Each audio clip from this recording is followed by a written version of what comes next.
নয়, ও একতরফা মামুনকে ভালোবেসে গেছে আর মামুন জাস্ট ওকে ইউজ করে গেছে। আমি বুঝতাম যে লায়লা মামুনকে কতটুকু লাভ করে। সে পৃথিবীর কিছু চায়নি, সে মামুনকে চেয়েছিল।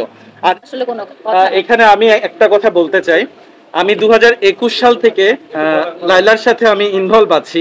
আপনারা যে ধরনের কোশ্চেন গুলো করেন, মানে আমি তাদের সাথে পরিচিত এন্ড হচ্ছে তাকে আমি বোন হিসেবে রেসপেক্ট করি। ফার্স্ট অফ অল আমি তাকে ভাবি অ্যাড্রেস করতাম, বিকজ মামুনের মাধ্যমে আমার লায়লার সাথে পরিচয়, তো আমি তখন থেকেই তাকে ভাবি ডাকি। অ্যান্ড আমি তাদের ব্যক্তিগত জীবনে যে জিনিসগুলো দেখেছি ওদের চলাকালীন, তারা যেভাবে লিভ টুগেদার করেছে, একটা মানে মানে তারা যেভাবে থেকেছে, আমি বলি তারা যেভাবে এক বাসায় থেকেছে, আমি তো নিজে দেখেছি অ্যান্ড আমি ওই বাসায় ছিলাম। হ্যাঁ, আর এই রিলেশনটা একমাত্র হাজবেন্ড ওয়াইফই করতে পারে।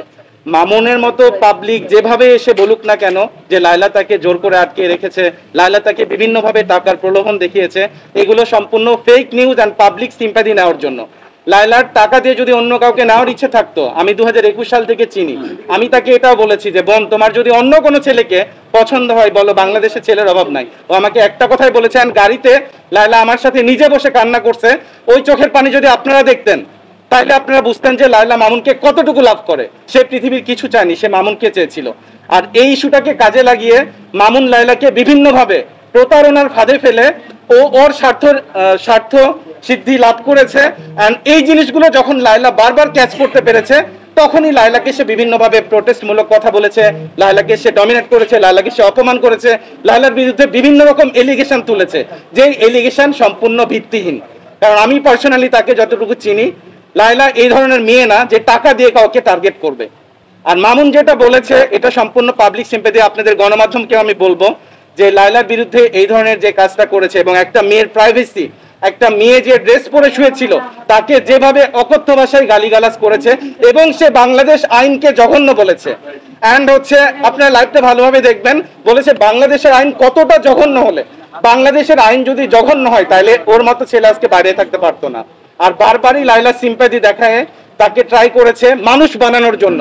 ও একটা মানুষ রূপী পশু, ওর ভিতরে পশুত্ব আছে। মামুনের জায়গায় যদি পৃথিবীর অন্য কোনো ছেলে থাকতো, সারা জীবন ওর গায়ের চামড়া কেটে লায়লার জুতা বানায় দিলেও ঋণ শোধ করতে পারতো না। কারণ আমি যে কয়েক রাত লায়লার বাসায় থেকেছি, মামুনের জন্য লায়লার বেবি সিক ছিল, ওর একটা বেবির স্লিপিং ডিসঅর্ডার আছে, বিভিন্ন ডিজিজের কারণে সে ঘুমাইতে পারে না। বাচ্চা অসুস্থ, সে রাত 2টোর দিকে ওকে বলে আমি চাউমিন খাবো, আমি এইটা খাবো, আমি ওইটা খাবো। এ বেচারি সেই রাত্রে, মানে আমি অবাক হয়ে গেছি, রাত 3টার দিকেও চাউমিন বানায় নিয়ে আসতেছে। এটা কি ভালোবাসা নয়? ও একতরফা মামুনকে ভালোবেসে গেছে আর মামুন জাস্ট ওকে ইউজ করে গেছে। আমি এটা গণমাধ্যমকে আজকে বলতেছি, আমি মামুনের বিষয়ে আরো অনেক কিছু জানি, বাট কখনোই মুখ খুলি নাই।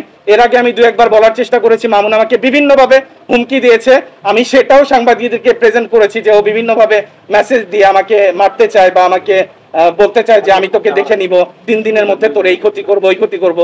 তুই কেন লায়লার পক্ষে গেছি? শুধু তাই না, লায়লার সারাউন্ডিং এ আমরা যারা ওকে বোনের মতো ভালোবাসি এবং আমরা ওর পাশে দাঁড়াতে চাই, ও প্রত্যেকটা ছেলেকে থ্রেটমূলক কথা বলে যে কেন তুমি লায়লার সাথে, আমার মাধ্যমে পরিচয়, লায়লার কাছে কেন যাবা? বাট আমাদের তো একটা বিবেক আছে, আমরা এই কারণে লায়লাকে সঙ্গ দিয়েছি, সাথ দিয়েছি, কারণ আমরা লায়লার ভিতরে অথেন্টিক জিনিসটা দেখেছি এবং ভালোবাসাটা দেখেছি।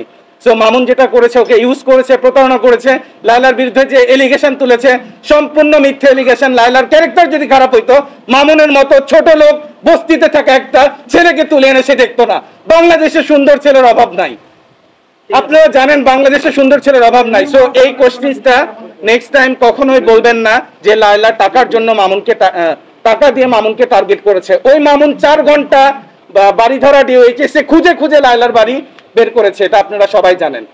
আর ওকে, ও যদি পাখি হইতো বা পশু হইতো সেক্ষেত্রে ওকে আটকায় রাখা যেত, ও তো মানুষ। আর ও যেটা বলেছে একটু আগে, ও ড্রাগ অ্যাডিক্টেড, ও বিভিন্ন নেশায় আসক্ত থাকার কারণে তার ফিজিক্যাল গ্রোথ নেই।